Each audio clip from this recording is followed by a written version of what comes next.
जय श्री राधा रमन। सावन शिवरात्रि का व्रत सावन महीने के कृष्ण पक्ष की चतुर्दशी तिथि को मनाया जाता है। कहा जाता है कि इस दिन भगवान शिव की व्रत कथा का पाठ करने से व्यक्ति के सभी कष्ट दूर हो जाते हैं। सावन शिवरात्रि व्रत का सनातन धर्म में विशेष महत्व माना जाता है। हिंदू पंचांग के अनुसार सावन में शिवरात्रि का व्रत शुक्रवार 2 अगस्त 2024 को रखा जाएगा। मान्यता है इस व्रत को करने से मनुष्य जीवन के सारे दुख दूर हो जाते हैं और भगवान शिव की विशेष कृपा प्राप्त होती है। इस दिन भगवान शिव की विधि विधान पूजा करने के बाद श्रावण शिवरात्रि की व्रत कथा जरूर पढ़नी चाहिए। तो आइए कथा का श्रवण पूरे प्रेम व श्रद्धा से करते हैं। शिव पुराण के अनुसार एक गांव में चित्रभानु नाम का एक शिकारी रहता था, जो जंगल में जानवरों का शिकार करके अपने घर का पालन व पोषण करता था। शिकारी के ऊपर साहूकार का काफी कर्ज था, लेकिन कर्ज न चुका सकने के कारण क्रोधित साहूकार ने उसे शिव मठ में बंदी बना लिया था। जिस दिन साहूकार ने उसे बंदी बनाया वह शिवरात्रि का दिन था। बंदी रहते हुए शिकारी ने शिव संबंधी सारी धार्मिक बातें सुनी, वहीं उसने शिवरात्रि व्रत की कथा भी सुनी। शिकारी का पूरा दिन ऐसे ही गुजर गया। शाम को साहूकार ने चित्रभानु को 1 दिन का समय दिया कर्ज चुकाने के लिए और उसे छोड़ दिया। कर्ज चुकाने के लिए चित्रभानु पूरे दिन बिना खाए पिए जंगल में शिकार ढूंढते हुए ही घूमता रहा। ऐसी ही शाम निकल गई और रात हो गई। इसके बाद वो रात बीतने के इंतजार में बेल के पेड़ पर चढ़ गया। इसी बेल के पेड़ के नीचे एक शिवलिंग था। वह शिवलिंग बेल पत्रों से ढका हुआ था। इसके बारे में शिकारी को कोई जानकारी नहीं थी। बिना जाने शिकारी बेल पत्र तोड़कर नीचे की तरफ गिरा रहा था, जो कि संयोगवश शिवलिंग पर गिर रहे थे। इससे उसका व्रत पूरा हो गया। शिकार की तलाश में घूमते हुए चित्रभानु को तालाब के किनारे एक गर्भवती हिरनी दिखाई दी, जो पानी पीने के लिए आई थी। उसका शिकार करने के लिए उसने धनुष बाण निकाला। उस हिरनी ने चित्रभानु को देख लिया। इस पर उसने शिकारी से कहा कि उसके प्रसव का समय है, तुम 2 जीवों की हत्या करोगे, यह ठीक नहीं है। हिरनी ने शिकारी से वादा किया, जब उसका बच्चा इस दुनिया में आ जाएगा तब वो खुद आएगी, तब वह उसका शिकार कर सकता है, लेकिन अभी उसे जाने दे। शिकारी ने उसकी बात मान ली और जाने दिया।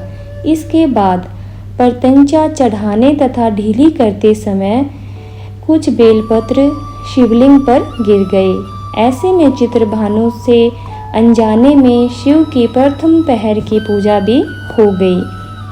कुछ देर बाद शिकारी को एक और हिरनी दिखी। उसे देखकर शिकारी बहुत खुश हुआ और शिकार करने के लिए तैयार हो गया। हिरनी ने उससे निवेदन किया कि वो कुछ ही देर पहले ऋतु से निर्वृत्त हुई है। मैं अपने प्रिय को ढूंढ रही हूँ। मैं एक कामातुर विरहिणी हूँ। जैसे ही मुझे मेरा पति मिल जाएगा वैसे ही मैं आ जाऊंगी। रात का आखिरी पहर बीतने ही वाला था। इस बार भी चित्रभानु से बेलपत्र टूटकर शिवलिंग पर गिर गए। इससे दूसरे पहर की पूजा भी हो गई। 2 शिकार को खोकर शिकारी चिंता में पड़ गया। रात्रि का आखिरी पहर बीतने को था कि तभी एक अन्य मृगी अपने बच्चों के साथ उधर से निकली। शिकारी ने उसे देख तुरंत धनुष पर तीर चढ़ा दिया। वो तीर छूटने को ही था कि मृगी बोली, मैं इन बच्चों को इनके पिता के हवाले करके लौट आऊंगी। इस समय मुझे मत मारो। मृगी की बात सुनकर शिकारी को उस पर दया आ गई। उसने उसे भी जाने दिया। शिकार न कर पाने के कारण परेशान होकर पेड़ पर बैठकर शिकारी बेलपत्र तोड़ तोड़ कर नीचे फेंकता जा रहा था। इस तरह से उसके तीसरे पहर की पूजा भी स्वतः ही संपन्न हो गई। पूरी रात इंतजार करने के बाद सुबह शिकारी को एक हिरण दिखा। उसने निश्चय किया कि वो उसका शिकार जरूर करेगा। शिकारी ने प्रत्यंचा चढ़ा ली।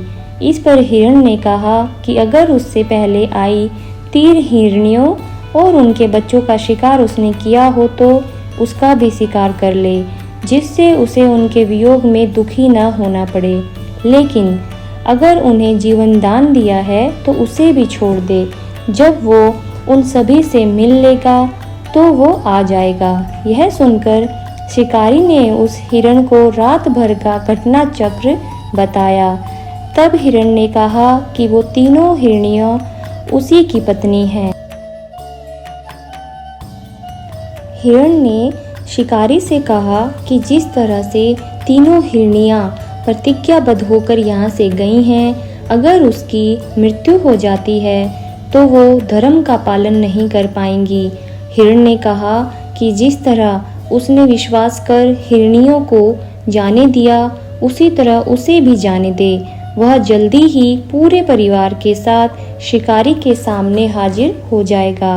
जाने अनजाने में ही सही, उपवास, रात्रि जागरण और शिवलिंग पर बेलपत्र चढ़ने से शिकारी का हिंसक हृदय अब निर्मल हो गया था। उसके हाथ से धनुष छूट गया और उसने मृग को जाने दिया। थोड़ी देर में वह मृग सहपरिवार शिकारी के सामने उपस्थित हो गया, किंतु जंगली पशुओं की ऐसी सत्यता और सामूहिक प्रेम भावना देखकर शिकारी को बड़ी ग्लानि महसूस हुई। उसने मृग परिवार को जाने दिया और अपने कठोर हृदय को जीव हिंसा से सदा के लिए हटा दिया।